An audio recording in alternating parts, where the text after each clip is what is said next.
Hey, what's up guys? So I'm finally getting around to making the video for 1.6. Sorry it took me so long, but I actually decided to change the notes to cover something a little bit differently in 1.6. So these are different from the notes I gave out in class. So if you're homeschool or if you aren't able to get to class, I'll pass them out when those who do come to class can get them. But if you come to Unit 1.6 right here, I actually have them, so you can print them off at home or at school if you're unable to actually come to my class this week, but if you're in class, I'll pass them out then. So yeah, 1.6 is going to be different from what I gave out in class at the beginning of the school year. So let's just go ahead, dive right into exponential functions. So what we want to do first is analyze the characteristics of the graph of the exponential function. So you'll see here that we have the parent function right here.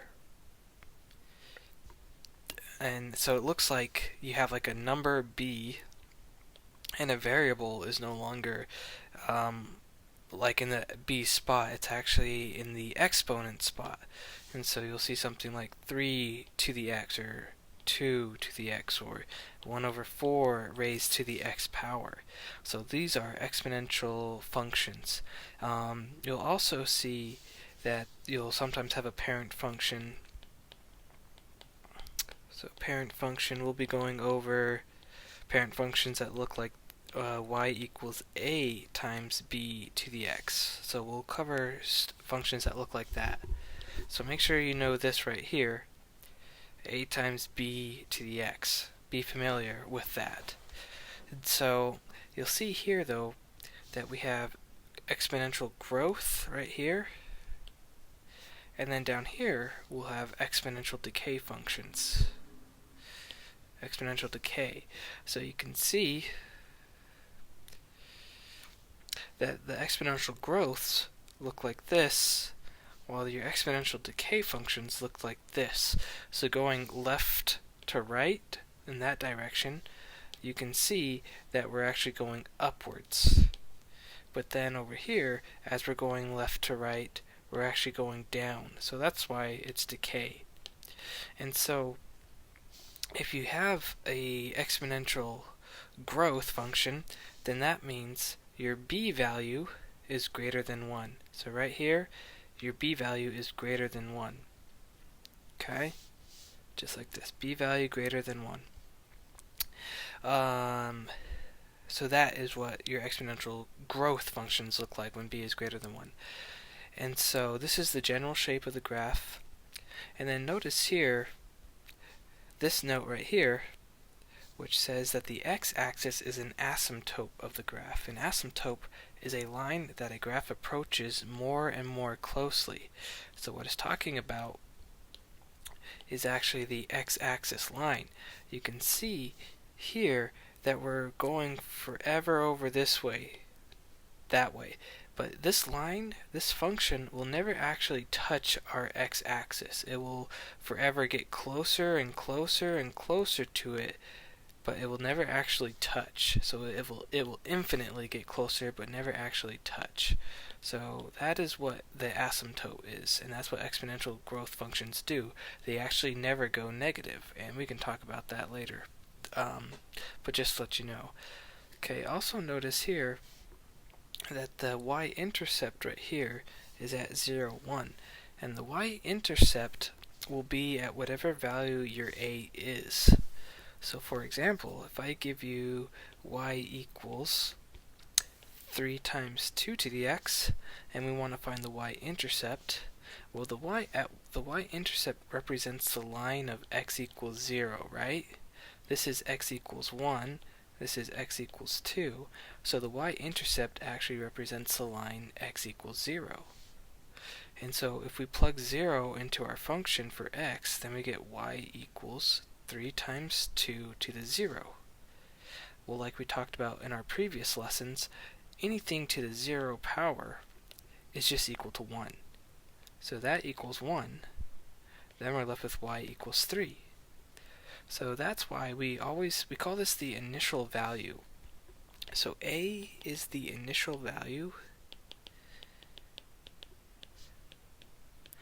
meaning that when x equals 1, when x equals 0, your value is a.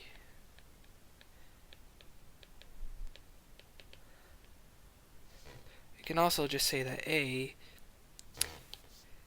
is the y-intercept. Okay? A is the y-intercept. Notice that if you don't have an a, like up here, a is equal to 1, right? So then we just have y equals b to the x, right? So if x is 0, then you get y equals b to the 0, and then y is equal to 1, because anything to the 0 power is equal to 1. So that's why here, our y-intercept is at 1. Okay? And as for the domain and range, the domain, you can tell that we're going to cover all real numbers. Okay? We're going to go all the way from negative infinity on the x-axis to positive infinity on the x-axis. Okay? This will forever go over to the right, approaching infinity on the x, but it's just going to take a long time because we're going to get steeper and steeper and steeper as we go up. That's what it means by exponential. Now for the y, for the range is y is greater than 0, because remember how we said that we never actually cross the x-axis, and so we say that y is greater than 0. So that is the range for our exponential graphs. Okay, the only difference really between the exponential growth and decay is the b value. So up here we said that when b is greater than 1, here, for exponential decay, your b is between 0 and 1. So this means that b is equal to something like 1/4, or 1/2, or 1/3, less than 1, right? But greater than 0. So that's what an exponential decay graph is. It means that if your b is between 0 and 1, you're actually going to start up high, but then you'll approach 0 this direction from the x-axis. So that's really the only difference between them. So let's just go straight into trying to graph these right here. Now what I like to do whenever I'm graphing is make a set of inputs and outputs, okay? So our function right here is y equals 5 times 2 to the x. Now we know that this is going to be growth right here, okay? So we know that this is going to be a growth, exponential growth function, because our, not the 5 right here. We know it because of this right here. We know it's going to be growth. Is because b is equal to 2 and 2 is greater than 1. So we know that this is going to be exponential growth. Okay? So we know we're going to get a graph that's going up in that sort of direction. So let's plot some points though. So the first point I like to plot is -1. So let's plug -1 into our function. So y is equal to 5 times 2 to the -1. Now remember, if we look back on the previous two sections, this is equal to y equals 5 times 1/2. Remember, this is 2 to the -1 it means that you're going to put the 2 at the bottom in order to make your exponent positive, okay? And so our function is y equals 5/2 whenever x is equal to 1. So this is x equals -1, sorry. And so 5 divided by 2 is just 2.5. So when x equals -1, we know that our y is going to be 2.5. So it's probably right there. Now let's go to the next point over, which is 0. Okay? So let's plug that into our function. Y equals 5 times 2 to the 0 power. Anything to the 0 power is 1. So y is equal to 5 times 1, so y is equal to 5. So when x is 0, y is 5. Okay. So sorry, this is 5 over 2. This is 5. Now let's do 1. So y equals 5 times by 2 raised to the 1. So y is equal to 5. And then anything to the 1 power is itself, so times by 2. So y is equal to 10. So when x is 1, y is actually 10. So you can keep doing this, so we can go to 2. We don't need to do it too many times though. We get the point in the direction that it's going, but you can do y is equal to 5 times by 2 squared, which is equal to 5 times by 4. So y is equal to 20 whenever x is 2. So x is 2, y is 20. And so we know that we're going to have something like this. See how we're getting bigger each step? So we don't have a consistent slope like we would with a linear function, where each step we're going up a constant rate, right? Here, we're going up higher, then higher, then higher, then higher, then higher. So that's what an exponential function is. Alright, so that's how you would graph. That's how you sketch the graph. So I'll let you guys do number 2 on your own. So go ahead and do that after the video. Okay, I'm going to go to number 3. Okay, so this is going to be an exponential decay. And we know that, so this is exponential decay. And we know that because b is equal to 1 over 3. This is our b value. And 1 over 3 is less than 1 but greater than 0. So we know it's exponential decay. So we know that we're going to actually be going in this direction like that. It's going to be mirrored, right? Okay, well we know one thing, that we have an initial value at 1 over 4. That is our y-intercept. And so if this is 1 right here, this is going to be like 1/2. 1/4 is going to be somewhere like right there, right? So that's our initial value. So this is going to be a really weird kind of a graph, right? So let's go ahead and make our inputs and outputs table. So I'm actually going to start with 1 this time, because I know that I'm going this way, and I want to know first what this one is, and then I'll go to 0, then -1, then -2, and so on and so forth. So I'm going to start with 1. So if I plug that into our equation, get y equals 1 over 4 times 1 over 3 raised to the 1 power, right? So this is equal to 1 over 4 times by 1 over 3, and that's equal to 1 over 12. So 1 over 12. So that's actually going to be a really small value, right? So 1 divided by 12 is something like 0.08. So that's going to be like almost touching our 0, but not quite, right? So you'll see that we will forever come closer. As we approach the x-axis this way, we're going to get closer and closer and closer and closer to 0, to this line right here, but never actually touch it, which means our decimal is going to get so small. Okay, so, and we know whenever x is 0, that our y-intercept is 1/4. Now if we do 1 and -1 into our equation, because this is -1 right there, -1's right here, right? So if we plug -1 into our equation, we get y equals 1 over 4 raised to the, and then 1/3 is going to be raised to the -1.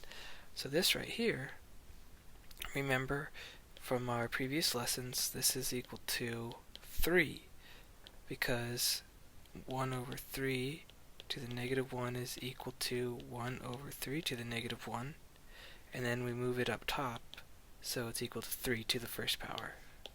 So that's from the previous lessons. So then y is equal to 3 over 4 whenever it's -1. So it should be something like that. So you see how we're actually growing at a much, or in the opposite way, we're going at a much slower rate, right? Okay, so now let's go to -2. So if we have negative 2, y equals 1 over 4 times by 1 over 3 to the negative 2. So y equals 1 over 4. This is actually equal to 3 squared. So that's equal to 9 over 4. Okay. And 9 over 4 is something like 2.25. So when x is negative 2, we should be somewhere like right there. So to kind of get to the point, I'm going to jump to maybe y equals negative 5 and see if we can graph that. So let's go ahead and plug that in. So y equals 1 over 4 times 1 over 3 to the negative 5. Y equals 1 over 4 times by 3 to the 5th power. 3 to the 5th power, and if we divide that by 4, so that's actually going to be a pretty big value. It's going to be something like 60, so kind of went a little too high right there. So let's try negative 4. So y equals 1 over 4 times 3 to the 4th power. 3 to the 4th power, and if we divide that by 4, it's actually 20.25. So this is 20.25. So when x is negative 4, we should be somewhere like up there. Okay? So we know that our graph should come down, hit those points like that. Not a very good line, but hopefully you get the point. Okay, so that's how you should graph. That's how I like to graph. Make a list of inputs and outputs, like right here. Here are inputs. Get your outputs, and then plot your points, right? Okay. I'll let you guys do number 4 on your own for practice. Because now we're going to go down to writing the equations of the graph. So here we have the graph, and now we're going to learn how to write the equation. So remember that we have y equals a times b to the x, right? So we need to find what a and b is. So a is our intercept, right? So where it hits the y-axis right there. So a is equal to 2, as you can see there. Now b, I'll show you how you can find b. First, let's write this out. So y is equal to 2 times b to the x. So we just need to find b. So in order to find b, let's put in a point that we know. So right here, this point right here is the point 1, 4. So when x equals 1, y is equal to 4. So if we plug these values right here into our equation right there for y and x, we can solve for b. So again, we're going to say y is equal to 4 right here, and x is equal to 1. So instead of y, we're going to put 4 is equal to 2 times b, and instead of x, we're going to write 1. Now remember that that anything raised to the 1 power is itself. So this means that 4 is equal to 2 times by, anything to the 1 power is so it should be b. So it's just b like that, right? So then we have 4 times 2b, and now we divide by 2, Remember that I'm writing this all wrong, sorry guys. So now we can divide by 2, and so b is actually equal to 2. So now we can write our equation y equals 2 times by 2 to the x. And that's our equation right there. So let's go ahead and do number 6 as well. Remember that we're looking for y equals a times b to the x. A is the y-intercept, our initial value. So a is equal to 6. Now let's identify this point right here. It's always easiest to find the point when x equals 1. Okay? So when x is 1, our y value is 12. So at 1, 12, this is our x and this is our y. So we have y equals 6 times b to the x. And now we need to find b. So let's plug in our values that we found here. So 12 is equal to 6 times b to the 1 power. So 12 is equal to 6 times b. And if we divide by 6, we get b by itself. So b, again, is equal to 2. So let's plug that back into this equation right there. So y is equal to 6 times by 2 to the x. And there we have our equation. Okay? Alright, so hopefully that should give you enough practice for the homework. Okay, for this part right here, we're going to rewrite these equations and find the rate. So I'll show you what the rate means, but this is what is new. So the rate of change is how fast we're actually decreasing or increasing our function. Alright? So here we know that b is equal to 0.2, right? So we know that 0.2 is less than 1 but greater than 0. So we know that we actually have exponential decay, but we need to find the rate. So in order to find the rate, we should rewrite this to be in a different form. So we should rewrite this so we have the form y equals a times by, and then we do 1 minus r raised to the x. And our rate is actually what we have right here, okay? And so we know that 1 minus r is equal to our b value, 0.2. So we need to solve for r. So if we add r to both sides, we get 1 is equal to r plus 0.2. Now let's subtract 0.2. So r is equal to 1 minus 0.2, which is equal to 0.8. So rewrite our equation so we have y equals 2 times by, and instead of 0.02, we're going to rewrite 1 minus 0.8, because these are equivalent right here. 1 minus 0.8 is equivalent to 0.2. We just wrote it in a different way, showing our rate value. So r is our rate. Okay, so raised to the x. Okay, this right here is our rate. That's the percent rate of change. So we know that we have exponential decay at a rate of, and write your rate as a percentage. So 0.8 as a percentage is actually 80%. At a decay rate of 80%. So that is the rate at which we are decaying, is at 80%. Okay. So I'll go on to the next one. So again, first we know that we're going to have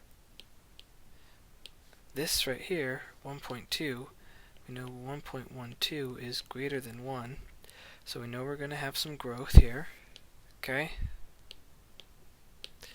And then we need to find the rate at which it is growing, though. So we want to write it in the form of y equals a times 1 minus r to the x. Okay? So let's put this right here. We know that that's equal to 1 minus r. So 1.12 is equal to 1 minus r. So what we can do is we can add the r to both sides. So then we have r plus 1.12 is equal to 1. Subtract 1.12. Subtract 1.12. So r is equal to 1 minus 1.12. So r is equal to negative 0.12. Now let's put that back into our equation. So y equals 6 times by 1 minus, so r is equal to that, negative 0.12 to the x. So y is equal to 6 times by 1. Remember that negative times a negative is positive, so plus 0.12 x. Again, note that this value right here is the same as this value that we have right there, just written differently. So our rate is, so we know that we have exponential growth at a rate of, write it as a percentage, so 0.12, move the decimal over 2 spots at 12%. Okay? Let's go on to the next one. So we know y is equal to a times by 1 minus r to the x. So let's go ahead and rewrite this. So let's do 1 minus r is equal to 4 over 3. Add the r. 1 is equal to r plus 4 over 3. Subtract 4 over 3 to both sides. I'm going to rewrite 1 as a fraction. So 1 is equal to 3 over 3, right? 3 divided by 3 is 1. So I know r is equal to 1, which we know is 3 over 3, minus 4 over 3. Okay, I'm just rewriting as a fraction so I can do this. 3 minus 4 is negative 1 divided by 3. Okay? So let's rewrite our equation. Y is equal to 17 times by 1 minus our r, which is negative 1 over 3, to the x. Y is equal to 17, negative and negative, so we have 1 plus 1 over 3 to the x. So we have a growth, exponential growth at a rate of 1 over 3 as a percentage is 33%, right? 34%. At a rate of 33%. Alright, so for this last one, y equals a times by 1 minus r to the x. Alright, so let's go ahead and rewrite our equation. So 1 minus r, let's find r. 1 minus r is equal to 1 over 4. Add the r. 1 is equal to r plus 1 over 4. Subtract 1 over 4. And I'm going to rewrite 1 as a fraction, but I'm going to rewrite it so we have it in fourths. So that's 4 over 4. So r is equal to 4 over 4 minus 1 over 4. So 4 minus 1 is 3 divided by 4. So we have y equals 0.6 times by 1 minus our r is 3 over 4 raised to the x power. So we know we have exponential decay because our b value is less than 1. So we have decay at a rate of 3/4, which is 75%. Okay? And there you go, that should do it. So your homework should look exactly like these problems here, okay? So let me know if you have questions when you come to class. We'll talk about it just a little bit more when you come to class. But that's really all it is for 1.6, guys. Alright, thanks for your time, and I'll see you guys later.